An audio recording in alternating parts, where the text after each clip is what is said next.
সম্মানিত অভিভাবকবৃন্দ ও শিক্ষকবৃন্দ ও স্নেহের প্রতিকাতা শিশুরা, সম্মানিত এলাকাবাসী, আসসালামু আলাইকুম ওয়া রাহমাতুল্লাহি ওয়া বারাকাতুহু।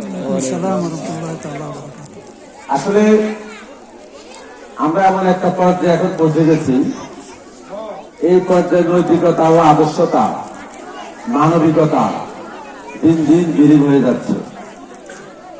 আর এই সমাজ থেকে নৈতিকতা আদর্শতা বিলীন হওয়ার একটাই কারণ, সেটা হচ্ছে আমাদের ভিতরে মূল্যবোধ কমে যাচ্ছে। আজকে একটা জিনিস খেয়াল করেন, একটু আগে একটা ছোট বাচ্চা সে কিছু হাদিস উপস্থাপন করেছে, যেটা আমাদের মতো অনেক সুশিক্ষিত লোক জানে না। আমাদের মতো শার্ট প্যান্ট টাই লাগায়